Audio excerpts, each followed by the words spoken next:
अस्सलाम वालेकुम नाज़रीन, खुशामदीद कहते हैं प्रोग्राम आप देख रहे हैं फ्रंट पेज। नाज़रीन आज अच्छी खबर ज़ाहिर है आपके सबके साथ शेयर करेंगे कि फ़ातेह पाकिस्तान जिंदाबाद। कराची में PSL की खूबसूरत इख्तितामी तकरीब सदर आर्मी चीफ वज़ीर आला गवर्नर वज़रा समेत नेशनल स्टेडियम में अहम शख्सियात की आमद। स्टेडियम में आवाम का समंदर, जनरल बाजवा ने नारों का जवाब दिया, फनकारों ने दिल मोह लिए, शानदार आतिशबाजी का मुजाहरा, न्यूजीलैंड पर 1 मिनट की खामोशी। नेशनल स्टेडियम हज़ारों तमाशाइयों से खचाखच भर गया। फलक शिगाफ नारे कौमी तराना पढ़ा गया। अबरारुल्लाह, कायमा बेग, फवाद खान और जुनेद बैंड की शानदार परफॉर्मेंस, शायकीन झूम उठे। ये जंग की खबरें रोज़ाना एक्सप्रेस। PSL ट्रॉफी क्वेटा के नाम, दुश्मनों से जंग में पाकिस्तान फातेह। ये बड़ा एक क्रिटिकल इशू था नाजरीन के खुश उसलूबी से ये सारा मामला PSL का तय पा जाए और अल्लाह का शुक्र है कि इसी तरह हुआ। लेकिन हमने आपके साथ जो सानहा हुआ न्यूजीलैंड उसकी ख़बरें शेयर की थी, तो अब पाकिस्तानी शोहदा की तादाद जो है वो 9 हो गई है। कौमी परचम सिरनगू रहेगा। OIC का हंगामी इजलास तलब। नवाज शरीफ इलाज के लिए लंदन जाना चाहते हैं तो नैब से प्ली बारगेन कर लें। ये सियासी मसले चलते रहेंगे। हमारे साथ बदियुज़्ज़मा मौजूद है स्टूडियो में, खुशामदीद कहते हैं और ये थ्रू आउट आपको PSL के हवाले से अपडेट करते रहें। अस्सलाम वालेकुम। कैसे हैं आप? मैं बिल्कुल ठीक हूँ। चले मुबारक हो बदी। बड़ा कराची वाले भी, पूरे पाकिस्तान वाले भी थोड़ा सा नर्वस भी थे। अल्लाह का शुक्र है कि ये मरहला खुश उसलूबी से तय पाया। बड़ी बड़ी शख्सियात जो हैं वो कल स्टेडियम में मौजूद रही हैं। बिलावल भी थे। इसके अलावा तो जितनी तफसील छपी हुई अखबारात में, आपने क्या देखा कराची में, क्या हुआ? बिल्कुल फ़िज़ा, सबसे बड़ी बात तो ये थी कि फ़ाइनल था और फाइनल की टिकटें मैं आपको पहले ही बता रहा था कि पहले से ही बिक चुकी थी। लेकिन इजाफी तौर पर पाकिस्तान क्रिकेट बोर्ड ने जो मरकज़ी इमारत है उसकी छत पर भी 3 से 4 लोगों 100 लोगों का बंदोबस्त किया। उसके अलावा हर तरफ बंदोबस्त किया। लेकिन स्टेडियम में कल अगर 32,000 की जगह थी तो मेरे ख्याल में स्टेडियम में तकरीबन 37 से 38,000 लोग मौजूद थे। और जितने लोग सीटों पर बैठे हुए थे अपने एंक्लोजर में, उससे ज़्यादा लोग हमें खड़े हुए भी नज़र आए। यानी कि टिकट लोगों ने ले लिए जैसे, और कुछ लोग हमें जब दूसरी इनिंग शुरू हुई तो उसके बाद भी हमें बाहर खड़े हुए नज़र आए। तो एक मेला सा था। और सबसे बड़ी बात ये थी कि बहुत सारे जो बड़े लोग थे VVIP वो आए। ख़ास तौर पर जो आर्मी चीफ थे उनकी आमद हुई। DG ISPR थे, बिलावल भुट्टो थे। अच्छा, वज़ीर आला की जहाँ तक मैं बात करूँ तो वो रोज़ाना की बुनियाद पर जो है वो स्टेडियम में आते थे। हर मैच में वो आते थे। गवर्नर सिंध भी थे, सदर पाकिस्तान भी थे। और उसके अलावा वज़ीर आला बलूचिस्तान उनकी पूरी बिल्कुल। और काबीना। उनसे जब हमारी मैंने ही बात की उनसे मोबाइल पे ही, तो उन्होंने यही कहा कि खुशी है कि कोयटा जीता। लेकिन उनको ये पता था कोयटा का खिलाड़ी नहीं है, लेकिन कोयटा का नाम ज़रूर था। तो उनके ओनर ने ये भी कहा जो कोयटा के अब हम ट्रॉफ़ी जीतें तो हम ये ट्रॉफ़ी कोयटा लेके जाएंगे और वहाँ शायकीन क्रिकेट को दिखाएंगे। लेकिन सबसे बड़ी बात थी कि जो लोग चाह रहे थे कि पाकिस्तान में क्रिकेट ना हो, पाकिस्तान में गैर मुल्की खिलाड़ी ना हो, उनके लिए एक ये जवाब है हमारे कि हमारे जो सिक्योरिटी इदारे हैं या हमारी कौम है वो क्रिकेट से कितना प्यार करती है। और आपने देखा, और जहाँ स्टेडियम में तो लोग थे ही थे, और कराची के तकरीबन 25 से 30 मकामात ऐसे थे यहाँ पर बड़ी बड़ी स्क्रीन लगी हुई थी और लोग रुक रुक कर वहाँ पर मैच देख रहे थे। तो एक अब दूसरों जो चाहते हैं कि हमारे मुल्क में क्रिकेट ना हो, हम ऐसे ही रहे, तो उनको एक जवाब है कि पाकिस्तान जो है वो क्रिकेट के लिए पुरअमन मुल्क है। और हमने सबको बता भी दिया। और सिक्योरिटी जो सारे आए हुए थे, ऑस्ट्रेलियन के सिक्योरिटी एक्सपर्ट आए हुए थे। उसके अलावा रिक डिगासन थे। उसके अलावा ऑस्ट्रेलिया के सिक्योरिटी एक्सपर्ट थे, वो यहाँ मौजूद थे। कल जो है ICC के चीफ एग्जीक्यूटिव डेव रिचर्डसन जो आए, उन्होंने प्रेस कॉन्फ्रेंस भी की। तो सारे मामले पर वो बहुत मुतमईन नज़र। उन्होंने कहा कि हमें सिक्योरिटी के मतलब कोई भी मसला नहीं है, पाकिस्तान में क्रिकेट होनी चाहिए, होती रहेगी। और ICC जो है वो तमाम जो मेंबर ममालिक है, पाकिस्तान क्रिकेट बोर्ड उनसे बात करे। ICC जो है उनके साथ भरपूर तामन करेगा जहाँ तक हो सका। तो सब एक, यानी कि क्योंकि पाकिस्तान की एक ऐसी टीम है, पाकिस्तान एक ऐसा जिस तरह से क्रिकेट खेली जा रही है, तो हर कोई चाह रहा है कि ICC भी चाह रहा है कि पाकिस्तान में क्रिकेट हो, क्योंकि इसमें ICC का भी फ़ायदा है। और जिस तरीके से यहाँ स्टेडियम भर जाते हैं लोग तरसे में, तो मेरे ख्याल में एक अच्छा मैसेज गया है पूरी दुनिया को। और आप देखिएगा, क्योंकि पाकिस्तान क्रिकेट बोर्ड की बातचीत चल रही है इंग्लैंड से भी, ऑस्ट्रेलिया से भी, दूसरे ममालिक से भी, तो हो सकता है कि हमें बहुत जल्द जो है कोई बड़ी टीम आती भी नज़र आए पाकिस्तान। चलने अल्लाह करे ऐसे ही हो, क्योंकि अब जो न्यूजीलैंड में अफसोसनाक वाक़या पेश आया और बांग्लादेशी टीम भी वहाँ मौजूद रही, अल्लाह ने उस पर करम किया, लेकिन बाकी शहीद होने वाले मुसलमानों के लिए हमारा सबका, पूरी उम्मत का जो दिल है वो बहुत शदीद दुखा हुआ है। और जो एक बड़े क्या कहना चाहिए बहादुरी का मुजाहरा करते हुए एक पाकिस्तानी हैं जिन्होंने कोशिश की कि उस हमले को वो रोक सकें, लेकिन नहीं, वो उसमें कामयाब, जाहिर है बहरहाल बिल्कुल उन्होंने अपनी तरफ से पूरी कोशिश की लेकिन नहीं हो सका, ये तो अल्लाह की मर्जी थी। जाहिर है। तो वहाँ पे भी अब जितने इस वक्त स्पोर्टिंग इवेंट्स हो रहे थे, जाहिर है कि वो अब कैंसिल कर दिए गए। बांग्लादेश का जो टेस्ट था वो मनसूख कर दिया गया। उसके अलावा जो अच्छा उस सबसे बड़ी बात ये एक बहुत बड़ा करम हुआ कि बांग्लादेश की टीम जो थी वो मस्जिद अभी पहुंची नहीं थी, उससे पहले ही हो चुका, तो वो वापस चले गए। खुदा न खासा इतना बड़ा वाक़या हो जाता तो फिर हम जो है क्रिकेट का क्या हाल होता, तो फिर तो हर जगह ही ऐसे पैरे लग जाने थे। लेकिन हमारे यहाँ ये हुआ कि जो मैं जिस दिन ये वाक़या हुआ अगले दिन भी 1 मिनट की खामोशी इख्तियार की गई। उसके अलावा स्याह पट्टियाँ बांध के खिलाड़ी शरीक हुए। कल भी जो इख्तितामी तकरीब थी उसमें भी तकरीब तो बड़ी होनी थी लेकिन उसको मुख्तसर किया गया। उसमें से 2-3 गाने शॉर्ट किए गए, 1 मिनट की खामोशी इख्तियार की गई। तो अच्छा हम ये कहते हैं कि ये एक बहुत बड़ा जो है ना सानिया हुआ है, ख़ास तौर पर पाकिस्तान। हम ये नहीं कहते पाकिस्तानी थे, पाकिस्तानी वो मुसलमान जहाँ भी है हमारा इंसान सबसे बड़े इंसान थे। तो इस तरह के वाक़े जो हैं वो ख़ास तौर पर नहीं होने चाहिए, जिससे पूरी दुनिया में मैसेज भी अच्छा नहीं जाता। और दूसरा, खुदा न खासा मैं बताऊँ कि अगर स्पोर्ट्स के खिलाड़ी जो क्रिकेट टीम के खिलाड़ी किसी मुल्क के उसमें खुदा न खासा वो आ जाते तो फिर हम कहाँ खड़े थे। सही कह रहे हैं आप। अच्छा, अब जरा थोड़ी सी इंडिविजुअल परफॉर्मेंसेस की बात कर लें, मैच की बात कर लें। मैच देख के मज़ा नहीं आया कुछ, माहौल तो बेहतरीन शानदार, लेकिन मैच की अगर बात करें एक तो लो स्कोरिंग मैच रहा, जबकि सैमी का कहना ये था कि वो 180 तक अगर ले जाएंगे स्कोर को तो एक अच्छा फाइट करने वाला स्कोर वो दे पाएंगे, वो नहीं हो पाया। फिर शेन वॉटसन भी 7 रन्स बना के वापस पेविलियन चले गए। अच्छा, हालांकि वो best player of the tournament करार पाए।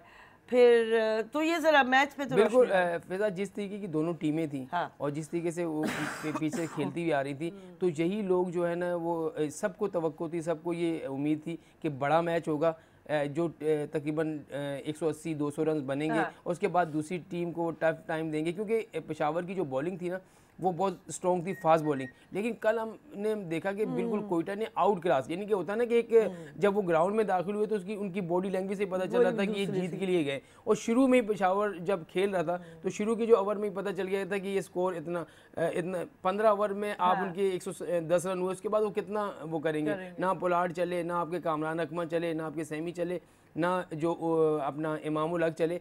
तो यही था कि कोयटा ये मुसलसल इस इवेंट में मुसलसल ये चौथी बार जो है वो कोयटा पेशावर से जीता है। तो और दूसरी ये था कि कोयटा काफ़ी अरसे से तरस भी रहा था, इसका करीब आता था फिर हार जाता था। तो इस बार लेकिन शायकीन जो थे, जो क्रिकेट लवर थे, उनको तवक्को थी कि एक बड़ा मैच होने जा रहा है। सब तैयार होके आ रहे थे पूरे स्टेडियम में। आपने देखा होगा कि ज़्यादातर लोग जो हैं वो कोयटा को सपोर्ट कर रहे थे, पेशावर के सपोर्टर भी थे। एक बच्चा भी था वो सईद गनी का बच्चा, तो जैसे ही मैच खत्म हुआ पेशावर आ रहा था वो रोने भी लग गया। तो एक जज्बाती सा माहौल था। बिल्कुल सही है। अच्छा, यहाँ पे हम थोड़ी सी ज़रा बात को एक दूसरी जानिब लेके जाना चाहते हैं। बदियुज़्ज़मा हमारी एक साथी एंकर हैं, उनके साथ नाजरीन कल एक अजीबोगरीब वाक़या पेश आया है। हम चाहेंगे कि रिदा K21 से अपना प्रोग्राम करती हैं, उनकी ज़बानी सुनते हैं कि कल उनके साथ क्या हुआ। हालांकि पूरे कराची में तो PSL, बल्कि पूरे पाकिस्तान में PSL था, लेकिन कल वो एक एंट्री टेस्ट के लिए गई थी। आगे की कहानी हम रिदा से सुनते हैं। अस्सलाम वालेकुम रिदा। वालेकुम अस्सलाम, thank you so much Fiza for having me in your show. Rida, बताइएगा कि कल आप कौन से टेस्ट के लिए गई थी, क्या हुआ आपके साथ?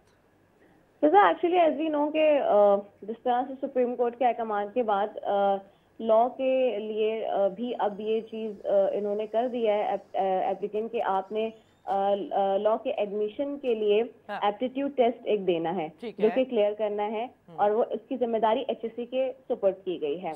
कल एक सेंटर बनाया गया और जिन्ना यूनिवर्सिटी फॉर विमेन में कराची में लॉ के टेस्ट के लिए HSC ने सेंटर अपना कायम किया। अच्छा, पहले तो ये कि उन्होंने जब रजिस्ट्रेशन की स्टूडेंट्स की ऑनलाइन, तो उससे उन्होंने ये कहा कि जी हम कोई मैसेज भेजेंगे आपको या ईमेल भेजेंगे या फिर ये कि लेटर कोई आएगा, जाहिर सी बात है आपका एक एनरोलमेंट कार्ड होता है या स्लिप होती है जिसके थ्रू आप जाते हैं। हाँ। तो वो तो कल रात तक बहुत सारे, परसों रात तक बच्चों को मिला ही नहीं, अच्छा। इंक्लूडिंग मी, जिनको स्टूडेंट्स को पता ही नहीं था कि टेस्ट कब होना है, कितने बजे होना है, क्या होना है। अच्छा। मुझे रात को अचानक से हमें पता चल गया 12 बजे वो भी।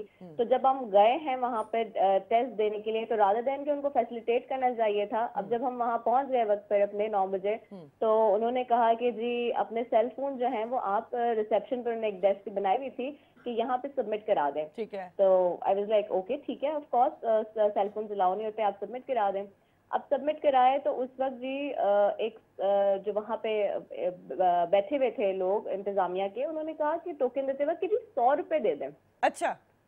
मोबाइल फोन जमा कर रहे हैं और कह रहे हैं 100 रुपए दे दें। अच्छा, और मुझसे पहले भी मैं देख रही थी कि स्टूडेंट्स आ रहे हैं, मेरे सामने भी आ रहे हैं, किसी से 50 रुपए, किसी से 100 रुपए, किसी से 150, 200 रुपए मांग रहे थे। अच्छा। अब मैंने उनसे कहा कि आप ये किस मद में मांग रहे हैं, 100 रुपए किस चीज के? हाँ। तो उन्होंने कहा जी कि ये आप मोबाइल जमा करा रहे हैं तो इसके 100 रुपए आपने देने हैं। अच्छा। मैंने कहा मैं बड़ी हैरान हुई, शिशोपंज में भी हो गई 1 मिनट के लिए कि ये कौन सा उसूल आ गया है या ये कौन सा रूल निकाल दिया है एजुकेशन सिस्टम ने या HEC ने हमारे। मैंने उनसे कहा आपके पास कोई परमिशन है कि आपको HEC ने रिटर्न में दिया हो कि आपने ये पैसे लेने हैं? ठीक है। तो उन्होंने कहा, तो अब वो घबरा गए कि ये कोई उसूल की बात कर रही हैं तो पता नहीं क्या होगा। उन्होंने कहा ठीक है आप अपने पास रखें अपने बैग में मोबाइल फोन, आगे जाके SSC वालों से बात कर लीजिएगा। अच्छा। मैंने कहा ठीक है ओके। मैं रोल नंबर ढूंढते ढूंढते अपना आगे बढ़ी, तो एक साहब फोन पे बात करते हुए, एक ऑफिसर थे इंतजामिया के, कौन थे वो, मुझे कहने लगे आपने अपना फोन नहीं जमा कराया है बाहर डेस्क पे? मैंने कहा कि नहीं मैं तो सर उन्हें जमा करवा रही थी,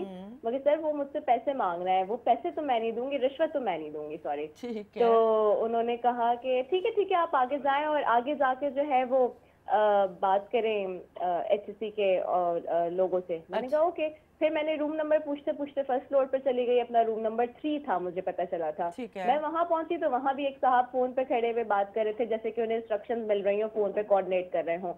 उन्होंने कहा कि जो है ना अच्छा ये बताइए कि वो आपने सेल फोन जमा नहीं कराए अपने नीचे? मैं उनसे जब रूम नंबर पूछने लगी तो मैंने कहा कि जी सेल फोन क्या, मैं बैग भी जमा करा रही हूँ, ये ले लें, सारा सामान ले लें, बस आपने क्या करना है कि आप जो है वो मुझे ये बताइए कि आप मुझसे पैसे किस मद में मांग रहे हैं। मैं पैसे तो नहीं दूंगी, रिश्वत का तो मैं 1 रुपया नहीं दूंगी, आप मुझसे 100 रुपए क्या 1 पैसा भी मांगेंगे मैं वो भी नहीं दूंगी। अच्छा रिदा, यहाँ पे हमें ब्रेक लेनी है न्यूज अपडेट की, वापस आते हैं तो आपकी इसी जो आपके साथ हुआ है उसी को जरा आगे कंटिन्यू करते हैं। नाज़रीन वापस आते हैं। खुशामदीद नाज़रीन, प्रोग्राम आप देख रहे हैं फ्रंट पेज। रिदा सैफी हमारे साथ टेलीफोन लाइन पे मौजूद हैं और बदियुज़्ज़मा हमारे साथ स्टूडियो में मौजूद हैं। तो जो रिदा की थोड़ी सी हम बात कर रहे थे उसको कंप्लीट करते हैं। जी रिदा, आप बता रही थी उसके बाद क्या हुआ?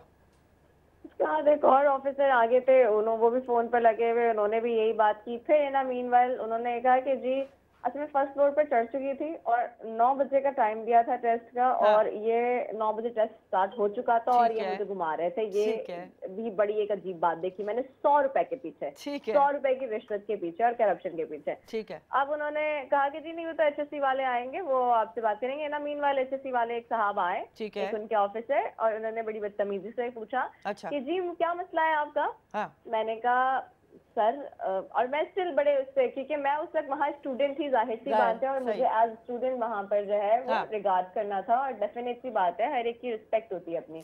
मैंने उनसे कहा सर देखें कोई मसला नहीं है, आपने अपने फोन ही जमा कराया? मैंने कहा सर मैं अपना फोन जमा कराने के लिए बिल्कुल राजी हूँ, आप मेरे फोन रख लीजिए, आप मेरा बैग भी रख लीजिए, मगर जो पैसे आप मांग रहे हैं वो मुझे बता दीजिए कि आप तो ये किसने कहा है कि आप ये पैसे लेंगे, इसके चार्जेस लेंगे? HSC ने कहा है।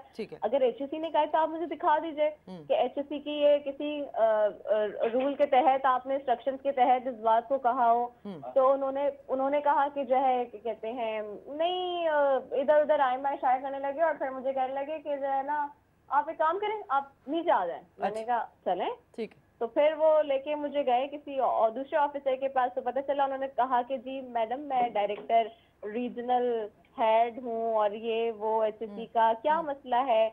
मैंने कहा मसला तो आपको पता होगा कि मसला क्या है, मसला तो इनसे पूछे कि क्या मसला है। ये मुझे आधे घंटे से 100 रुपए के पीछे घुमा रहे हैं कि मैं इनको करप्शन के लिए रोक रही हूँ, रिश्वत नहीं दे रही 100 रुपए की। मैंने कहा कोई बात नहीं है कि आपकी, वो भी ये कहने लगी, इट मीन्स कि वो भी इन्वॉल्व थे, कहने लगी कोई बात नहीं, अगर आपके पास 100 रुपए नहीं है तो मैं 100 रुपए दे देता हूँ। मैंने कहा 100 रुपए नहीं, यहाँ अगर 1 लाख रुपए भी लिखेगा ना HSC तो मैं वो 1 लाख रुपए देने के लिए तैयार हूँ। बात ये है कि ये पैसा आप किससे पूछ के ले रहे हैं, किसके अकाउंट में जा रहा है, किसने कहा है कि आप मोबाइल जब आप लेंगे अपने पास रखेंगे तो आपने 100 रुपए लेने हैं। तो कह रहे नहीं छोड़े। मैंने कहा और इस तरह से बातें करने लगे। तो मैंने कहा आप मुझसे गलत बात ना करें, और जिस तरह से ये बिहेव कर रहे हैं ये सारी चीजें मैं रिपोर्ट करूंगी सुबह प्रोग्राम में। तो वो उस वक्त फिर थोड़ा ठनक गए कि पता नहीं कौन है क्या है। मैंने कहा नहीं छोड़े इनकी तरफ से मैं माजरत कर लूंगा, कर लेता हूँ, यूं इस तरह से खेल रहे हैं वो मेरे साथ। अच्छा रिदा, ये बताइए कि इस पूरे वाकये के बाद इसका कोई नतीजा निकला, आपके सामने आई कोई बात?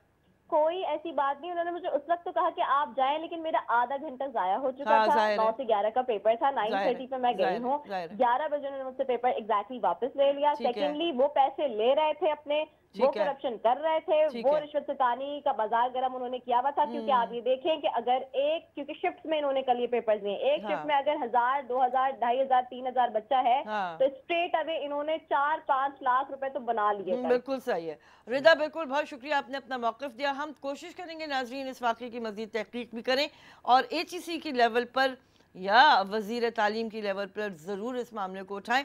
बहुत शुक्रिया रिदा हमसे अपने इस पूरे एक्सपीरियंस को शेयर करने का। बदी, ये बताइए इनके साथ जो कल कुछ हुआ, PSL में भी इस तरह के वाक़यात हुए कि ओवर चार्जिंग हुई है, ब्लैक हुई है टिकट्स, कुछ पता चला? देखिए ये तो जो इन्होंने बात की तो ये अमूमन लोगों ने ये तो कह रही है ना कि वहाँ पर इनसे मोबाइल की मदद मिली है। बहुत सारी जगहों पे ऐसा होता है कि यहाँ पर आप गए, कुछ ऐसा चीज़ नहीं होती, वहाँ भी ये रिस्ट्रिक्शन होती है कि भाई ये मोबाइल रख दें, ये वो कर दें।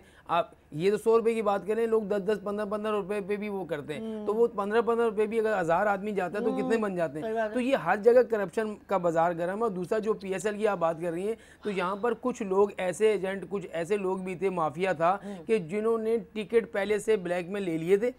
500 वाला टिकट वो जो फाइनल का 500 वाला टिकट जो है वो 3-3 हज़ार में, 1000 वाला टिकट 5-5 हज़ार में। इस तरीके से कितने एक मैंने चौथे मैच में मैंने एक रिपोर्ट भी किया कि एक बंदा बाहर बाकायदा तौर पर उसके हाथ में एक गड्डी थी और वो टिकट बेच रहा था। अगर आप मुझे बताएं कि 1000 का टिकट है, उसने 2000 में बेचा, तो अगर उसके पास 100 टिकट है तो कितने पैसे कमा लिए। तो ये आप सोचना चाहिए जो कंपनी इस तरीके की काम कर रही थी कि भाई इनके पास जब आपने एक शनाख्ती कार्ड पर 5 टिकट अलाउ किए हैं, तो एक बंदे के पास 100 टिकट कहाँ से आ गए। तो ये भी तो करप्शन है। जब ऊपर से एक होता है ना, ये ऊपर से हर चीज़ मिली भी आती है और फिर यहाँ तक चली जाती है, तो करप्शन हर जगह ही है। लेकिन यहाँ मैं बताऊँ कि शायकीन जो क्रिकेट और उसमें इतना फ़र्क इसलिए मैं कह रहा हूँ कि यहाँ लोगों का जोश था, जज्बा था, जिसने कहा चले यार आज 500 देने 1000 ही देते हो, तो लोग मजबूरी में वो लेते हुए अंदर चले गए।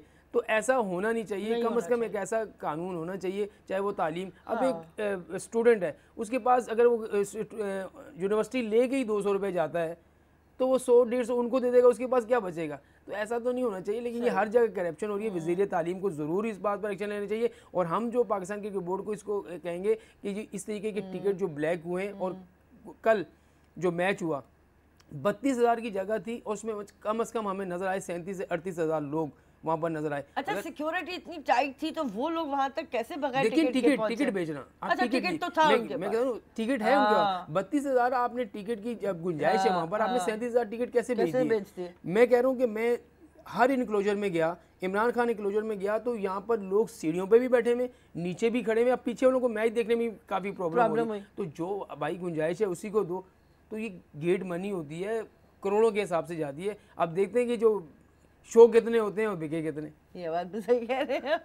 अच्छा, ये बताइएगा कि सिक्योरिटी ज़ाहिर है हम सब जानते हैं कि बिल्कुल फुल प्रूफ थी, उसकी वजह से लोगों को थोड़ी मुश्किलात भी हुई। लेकिन कल जितनी हैवी VIP मूवमेंट थी, तो शहर का क्या हाल था? देखिए तकरीबन रोज़ाना जो मैच हो रहे थे, उसमें ये था कि 3-3:30 बजे के बाद जितनी भी रोड थे, हसन स्क्वायर से रोड बंद हो जाता था।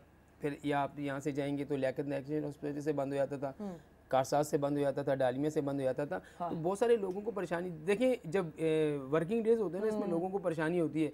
जब ये चारों साइड की ट्रैफिक एक तरफ जाएगी तो ज़ाहिर है लोग परेशान होंगे, जिसकी परेशानी होती भी है। लेकिन जो कल का मैच था उसमें इस वजह से भी था कि सिक्योरिटी इंतहाई सख्त थी। एक जगह नहीं, आपको 10-10 जगह चेकिंग किया गया, 10-10 जगह आपका NIC नोट किया गया, उसके बाद आपको अंदर जाने दिया गया, क्योंकि मूवमेंट भी ऐसी थी। आर्मी चीफ ने आना था, दूसरे जो जितने बड़ी बड़ी सदर पाकिस्तान थे, बिलावल थे, तो वो सिक्योरिटी की हद तक तो सही है। लेकिन इससे पहले अब बहुत सारे लोग ऐसे थे जिनको, जो मोहल्ले में रहते हैं, उनको भी परेशानी का सामना करना पड़ा कि यार हम खड़े में और शनाख्ती कार्ड दिखाए हैं, उसके बाद जाना पड़े। तो एक क्रिकेट हो गया, मेला सज गया, सब कुछ अच्छा है, लेकिन ऐसा एक प्लान बनाना चाहिए कि कम से कम लोग परेशान ना हो, क्योंकि उस रोड पे कितने हॉस्पिटल भी आते हैं। तो ये अच्छा हो गया कि मेला सज गया। अब आगे पाकिस्तान क्रिकेट बोर्ड को सोचना चाहिए कि हम ऐसा प्लान बनाएं ताकि लोग भी मुतासर ना हो और हमारे क्रिकेट भी होती रहे। बिल्कुल ठीक है। चलिए अब जरा मैचेस पे आ जाते हैं। इस पूरे टूर्नामेंट में कौन से ऐसे बड़े खिलाड़ी सामने आए हैं कि जिनका चांस पाकिस्तानी टीम में बनेगा? देखें, जहाँ तक मैंने पहले बताया था कि हमारे इस सुपर लीग में कोई भी बैट्समैन ऐसा नहीं है नौजवान जो निकल के आया और हमें पता चला हो कि पाकिस्तान टीम की नुमाइंदगी करेगा, कोई एक आदमी नहीं। अहमद शहजाद का कमबैक देख रहे हैं? कॉलर है, कॉलर। अस्सलाम वालेकुम। वालेकुम अस्सलाम जनाब जी, अर्ज कर रहा हूँ। फरमाइए। सबसे पहले तो मुबारकबाद आपको भी हो ये चैनल में, और मैंने उस दिन एक तकलीफ पेश की थी कि कश्मीर में भी होना चाहिए। बिल्कुल तो ISPR साहब ने कहा तो मुजफ्फराबाद में भी बिल्कुल होगा जनाब, हमारा प्रोग्राम देखते हैं वो, बिल्कुल सही कह रहे हैं आप। और दूसरी ये बात कि रिदा जो अभी कह रही थी, भाई रिदा तो अभी एक मंजिल की स्टार्ट में गई है। जब पेशकार को, वकील को पैसे देना दिलाना होता है, उसकी आवाज कौन उठाएगा? ये तो एक इम्तिहान का मतलब है, ये तो एक टेलर है। असली फिल्म तो अदालत में शुरू होती है। ठीक है जनाब, दिलचस्प बात की है, असली फिल्म तो वहाँ शुरू होती है। अच्छा, तो जो हाँ उसका कमबैक देख रहे हैं? बिल्कुल, अहमद शहजाद और उमर अकमल ने जिस तरीके की बैटिंग की है, टैलेंट तो उनमें था ही, लेकिन सिर्फ और सिर्फ अपनी जो उनकी आदत थी, वो अपनी आदत से मजबूर थे, हर जगह हरकत कर देते थे, गैर जिम्मेदाराना बातें और हरकतें थी जिस वजह से वो बाहर थे। अहमद शहजाद का कमबैक भी देखें, अब तो ऑस्ट्रेलिया की संजीदगी नजर आई उनको। बिल्कुल, आप उन बैटिंग में देखें, बड़ा डिसिप्लिन, और जिस तरीके से वो खेल रहे थे ऐसा लग रहा था कि दोबारा से वही अहमद शहजाद सामने आ गया। तो अहमद शहजाद, उमर अकमल तो इसमें उन्होंने कमबैक किया, बहुत ज़बरदस्त हुआ। उमर अकमल टीम में भी आ गए, लेकिन अहमद शहजाद भी हो सकता है टीम में आ जाए, क्योंकि जो परफॉर्म करेगा वो खेलेगा। लेकिन दूसरी जानिब हमें पहले बताया कि नौजवान कोई बैट्समैन नहीं मिला इस इवेंट में, बिल्कुल नहीं मिला।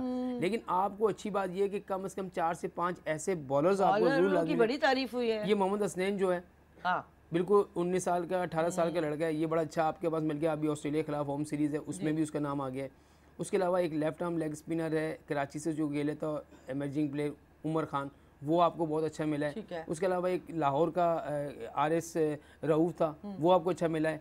उसके हसन अली की परफॉर्मेंस, हसन अली देखें वो तो परफॉर्म पिछले PSL में भी कर रहा था। फ़हीम अशरफ ने इसमें, अब हसन ने 25 विकेटें ली पूरे PSL में, फ़हीम ने 21 विकेट ली, बाबर रियाज ने भी 17 खिलाड़ियों को आउट किया।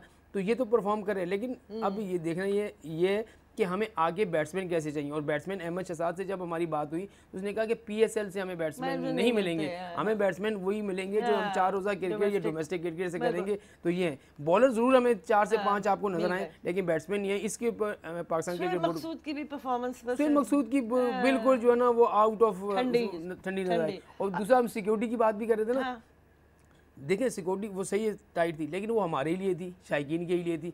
और जिस तरीके से पाकिस्तान ने, पाक फ़ौज ने, रेंजर्स ने, पुलिस ने, ट्रैफिक ने जो किरदार अदा किया ना, वाकई, क्योंकि हम देख रहे थे कि 12-12, 14-14 घंटे वो लोग खड़े हुए थे, हमें बुरा लग रहा था, हमें चेक कर रहे हैं, लेकिन वो हमारे ही नहीं था, वो हमारे ही भी था और 12-12, 14 घंटे काम कर रहे थे। तो वाकई उन्होंने जो है ना बहुत ज़बरदस्त काम किया। चलें, उनको हमारी तरफ से भी खिराज तहसीन। नाज़रीन बिल्कुल सही कह रहे हैं। अस्सलाम वालेकुम। अस्सलाम वालेकुम फिजा, आपके क्या हाल है? वालेकुम सलाम, बिल्कुल सही हूँ। आलिया आप बताइए क्या कहेंगे? एक तो फिजा आपकी आज रिदा ने जो बात की, इससे तो एक बिल्कुल सेम बात मैं भी आपको बताती हूँ। दूसरी बात ये है कि ये चाहे जिस महकमे में चले जाएं, ये लोग कभी भी नहीं बदलेंगे। हर बंदा ही करप्शन करता है, हर बंदा ही गलत है। अगर ये लोग असल आलसी खानी शुरू कर दे, अपनी जिम्मेदारियां निभाएं, तो फिर तो कभी गलत ना हो। इधर मराज सईद के पास जब लाहौर में हम लोग गए हैं और उनसे कहा कि सिलेबस में ऐसे थोड़ी सी गड़बड़ है, आप लोग चेक करें, आप ऐसा करें, तो उन्होंने आगे से आपको पता क्या जवाब दिया? उसने कहा अगर आप नहीं सेटिस्फाई तो आप लोग अपने स्कूल खोल लें। अरे वाह, ये मराज सईद साहब का जवाब था आगे से। तो बंदा कुछ नहीं कर सकता। दूसरा थोड़ी अरसे पहले मैं जनरल हॉस्पिटल में गई, वहाँ पे मेरी बगल में नर्सोली थी। अच्छा। तो मैं उसका चेकअप के लिए जब गई तो उन्होंने जो आगे बंदा बिठाया हुआ था ना, वो कह रहा था कि एक जब पर्ची दी है पहले आधा घंटा बैठे रहे हैं, फिर उसने देखा कि डॉक्टर साहब अंदर गपशप कर रहे हैं, तकरीबन 10 साढ़े 10 का टाइम था। ठीक है। फिर उसने कहा कि आप इसको ना बाहर से फोटो स्टेट करवा के लाएं। उसका मकसद था मरीज अब ना बाहर चले जाए ताकि डॉक्टर साहब और आधा घंटा गपशप कर लिया अपने दोस्तों के साथ। 2-3 लड़कियां उनके साथ बैठी हुई थी, वो चाय पी रहे थे। अब मैं अपनी बेटी को साथ उसके घर छोड़ के गई थी क्योंकि मैं अकेली रहती हूँ लाहौर में। ठीक है, ठीक है। अब मैं जब गई तो मैं वापस हम फोटो शेयर करवा के फिर आधा घंटा बैठ गए। बड़े अफसोस की बात। 11 हो गए। ठीक है आलिया, बहुत शुक्रिया। बिल्कुल यही वाक़यात रोज़ाना की बुनियादों पे हो जाते हैं बदी, और हम क्योंकि जब हमारे साथ होता है तो फिर वो उसकी वजह से लोगों के सामने आते हैं, वरना चल तो यही रहा है। इदारों को सोचना चाहिए, हर जगह सोचना चाहिए, जिस महकमे में भी आप जाएं। अब एक जगह में जाता हूँ, मेरा काम जो है वो 15 दिन में होता है रियल, और वही काम अगर मैं पैसे देता हूँ तो मेरा 2 दिन में हो जाता है। यही असन जो सिविक सेंटर है वहाँ आप चले जाएं, जो बाइक की रजिस्ट्रेशन हो रही है, गाड़ियों की रजिस्ट्रेशन हो रही है, एक महीना 31 दिन 2 महीने लोग रुलते रहते हैं जो जेन्युइन काम करवाते हैं। लेकिन जिस बंदे को अर्जेंट काम कराना होता है वो नीचे एजेंट पूरे घूम रहे हैं, किसी को नहीं पता है क्या? सबको पता है। वो आपसे 1000-2000 रुपये लेंगे, आपको अगले दिन आगे कॉपी दे देंगे। तो ये चीज़ें आप खत्म करें। एक एजेंट वहाँ पर कुछ ना करके भी रोजाना 4 से 5000 रुपये कमा के लेके जा रहा है। तो जब इदारों में ऐसे कि बड़ों को सोचना चाहिए कि भाई हम क्या कर रहे हैं, करप्शन तो होगी। सही कह रहे हैं। चलिए कॉलर है। अस्सलाम वालेकुम। वालेकुम अस्सलाम। जनाब मुस्तफ़ा साहब, बात ये है कि बात तो होती रहेगी, लेकिन आज एक फखरे पाकिस्तान है हमारे MM आलम साहब, उनकी बरसी भी है। बिल्कुल बिल्कुल बिल्कुल बिल्कुल। तो उनको याद किया है कि नहीं किया? बहरहाल हम लोग तो कर लेते हैं। नहीं, बहुत अच्छा किया आपने, निशानदेही की जी। अब बात दरअसल ये है जी कि कल PSL जो हुआ इसकी असल में क्रेडिट जाना चाहिए नजम सेठी को। अच्छा, बिल्कुल ठीक है। उन्होंने बड़ी मेहनत की थी, हालांकि मैं उन पे तनकीद बहुत करता था, लेकिन मेहनत बहुत की थी। और आज जो पाकिस्तान में क्रिकेट हो रहा है, अरे आपका फोन होल्ड पे चला गया, लेकिन हम आपकी बात बिल्कुल समझ गए कि उनको भी इसका क्रेडिट जाता है और इसका उनको क्रेडिट मिलना भी चाहिए। देखिए नजम सेठी ने जो इस PSL में काम किया इसमें कुछ किसी को शक नहीं है, बहुत काम उन्होंने किया। और ख़ास तौर पर मैं कहता हूँ कि पाकिस्तान क्रिकेट बोर्ड को चलें, इफ्तिताई तकरीब में नहीं बनाया, इख्तितामी तकरीब में ज़रूर बनाना चाहिए था। ये अंदर की रंजिशें होती हैं, लेकिन एक बंदे ने अगर क्रिकेट के काम के लिए आपके लिए वर्ल्ड 11 बनाई, दूसरी टीमें बुलाई, PSL यहाँ पर लेकर आए, तो कम अज़ कम उसको भी यहाँ पर तकरीब में होना चाहिए था। चलें, बहुत शुक्रिया बदी, आपने प्रोग्राम का हिस्सा बने आप। नाज़रीन, हमने आज ज़रा जल्दी में बहुत सारी बातें कवर करने की कोशिश की, उम्मीद है प्रोग्राम पसंद आया होगा। बदी से आइंदा आने वाले दिनों में भी हम स्पोर्ट्स के हवाले से अपडेट्स आपके सामने लाते रहेंगे, और इजाज़त दीजिए फ़िलहाल, अल्लाह हाफ़िज़।